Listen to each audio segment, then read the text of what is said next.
Une table, un table, un stylo, une stylo, quel casse-tête.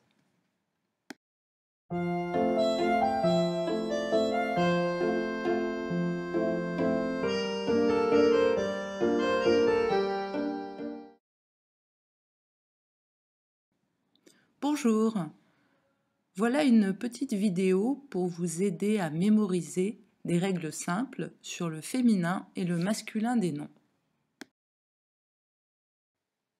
Il y a premièrement les noms féminins, deuxièmement les noms masculins et troisièmement les noms masculins ayant une forme féminine.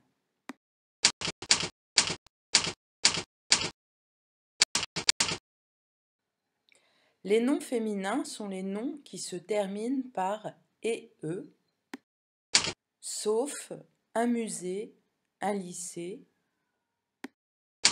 par « t » et, sauf un pâté, un raté, ie, s, et, is,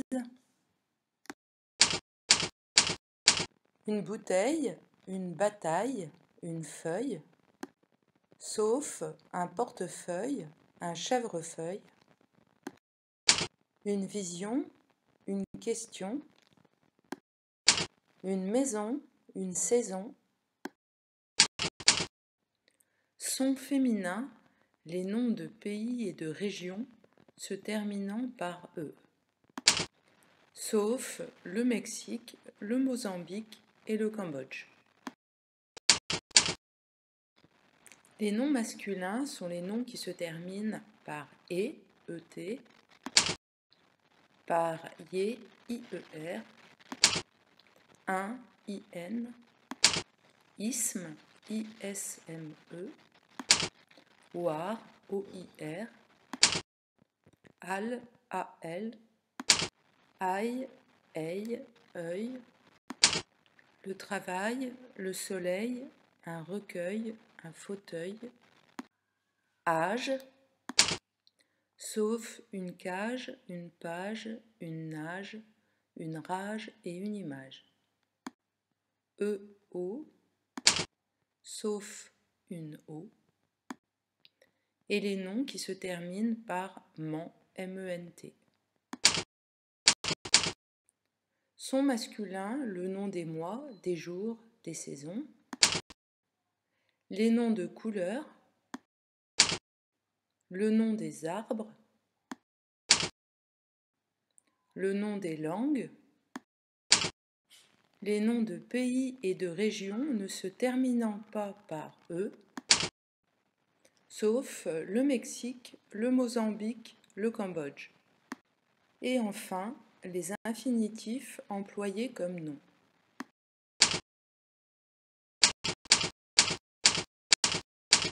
De nombreux noms masculins ont une forme féminine.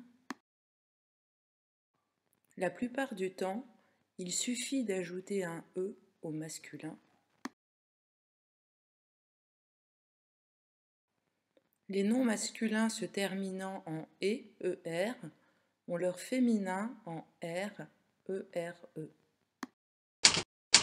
Les noms masculins se terminant par « et », et, ont leur féminin en « et », te.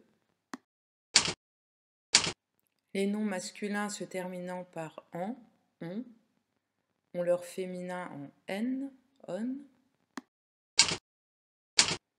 Les noms se terminant par « eur », eur, ont leur féminin en « euse » ou en « eures », ores. Et les noms masculins se terminant par « teur » ont leur féminin en « trice », trice.